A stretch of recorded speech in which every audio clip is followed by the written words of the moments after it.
Assalamualaikum warahmatullahi wabarakatuh. Alhamdulillah. Wassalatu wassalamu ala rasulillah wa ala alihi wa ashabihi wa man wala ma ba'du. Kaum muslimin dan muslimat beserta grup Dirasat Islamiyah yang semoga senantiasa dirahmati Allah Subhanahu wa taala. Mu'allif rahimahullah taala mengatakan, "Fa in abad illa nusus hajaroha." Kalau ternyata setelah disampaikan mau'idhah, dijelaskan duduk perkara, dimotivasi, diingatkan akan konsekuensi, tanggung jawab dan hak serta kewajiban, istri tetap saja tidak berubah. Dia mulai jauh ya. Dia sudah melangkah terlalu jauh sehingga dia tetap tidak tunduk dan tidak patuh. Dia tetap menduakan suaminya. Maka hajaroha.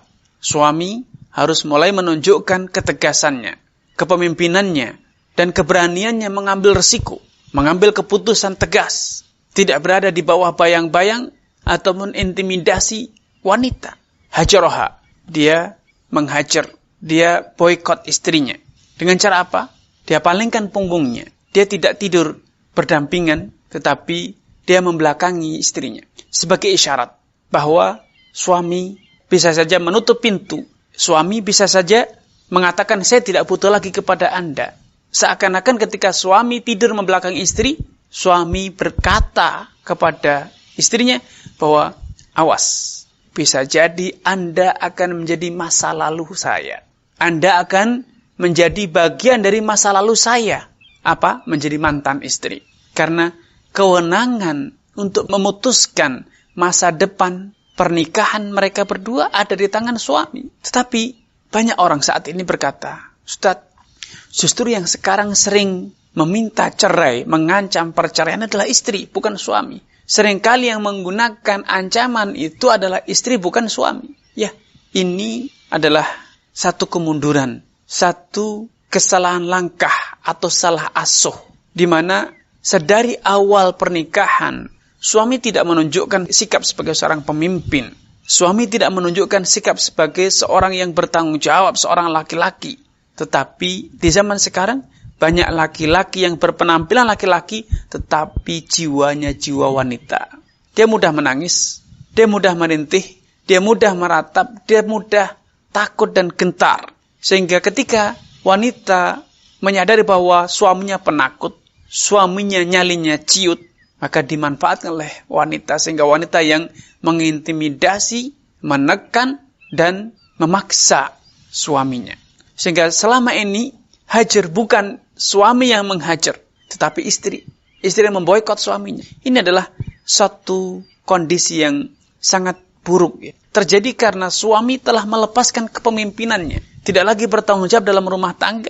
Tidak mencerminkan sikap sebagai seorang laki-laki yang berani bertanggung jawab, bersikap tegas. Dan sebagai seorang pemimpin, dia menguasai rumah tangga tersebut, memanage dan mengendalikan arah serta laju dari rumah tangga tersebut. Selama ini suami menyerahkan kepemimpinan itu kepada istrinya. Apapun maunya istri diikuti. Selalu menuruti istri, itulah biangnya. Salah satu biang. Sehingga istri mengira bahwa dialah pemimpin, dia penentu kebijakan dalam rumah tangga tersebut. Namun, bila Anda sedari awal membangun rumah tangga secara islami, Anda susun tatanan rumah tangga Anda sebagaimana yang Allah kehendaki. Ar-rijalu qawwamun 'ala nisa' bima faddalallahu ba'dha 'ala ba'dhin wa bima anfaqu min amwalihim. Lelaki itu pemimpin bagi kaum wanita. Kenapa? Karena kaum laki-laki itu bima anfaqu min amwalihim, terus membelanjakan hartanya kepada istrinya dari mas kawin, dari nafkah, dari uang belanja, dari perhiasan yang dia belikan, dari pakaian yang dia belikan, dari rumah yang dia berikan. Karena itu dalam tatanan Islam mewajibkan atas kaum laki-laki untuk pertama memberi mas kawin, kemudian menafkahi, bertanggung jawab menyediakan rumah, fasilitas rumah yang layak untuk istrinya, pakaian yang layak untuk istrinya, dan berbagai nafkah-nafkah yang lainnya. Belum lagi Islam juga telah mewajibkan atas kaum laki-laki untuk mengendalikan arah rumah tangga. Ku anfusakum wa ahlikum nara. Bintangilah diri kalian dan keluarga kalian dari apa?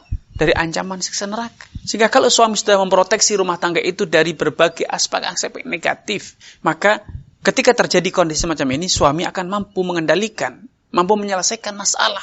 Bukan sebaliknya justru suami yang diintimidasi.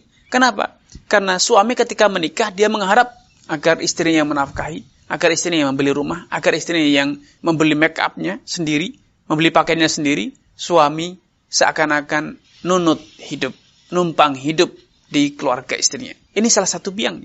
Karenanya dahulu di tradisi orang-orang Arab, kaum laki-laki itu dicela, sangat memalukan bila ternyata suami itu yang dinafkahi, mengambil harta istrinya.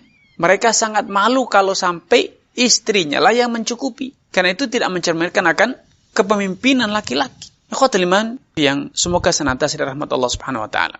Tahapan kedua, sekali lagi ketika istri setelah dinasihati diingatkan juga tidak mempan, masih dalam sikap semulanya yang tidak tunduk dan tidak patuh, kehilangan orientasi hidup, tidak lagi tunduk kepada suami, tetapi mulai punya panutan dan punya pembisik yang lebih dia percayai, baik orang tuanya sendiri, atau saudarinya, atau kawannya, atau tetangganya. Maka tahapan kedua adalah dengan dihajar. Sebagai isyarat bahwa suami mulai ancang-ancang, mulai persiapan untuk mengatakan kepada istrinya bahwa bisa jadi suatu saat, kalau memang kondisi ini tidak berubah, istri itu akan menjadi bagian dari masa lalu suami. Subhanallah. Cermin sikap tegas. Sikap seorang laki-laki yang bertanggung jawab. Berani mengambil resiko. Dan lelaki yang betul-betul memiliki kepribadian dan prinsip dalam hidup. Ini yang bisa kami sampaikan pada kesempatan yang berbahagia ini. Kurang dan lebihnya saya mohon maaf. Billahi taufiq wal hidayah. Wassalamualaikum warahmatullahi wabarakatuh.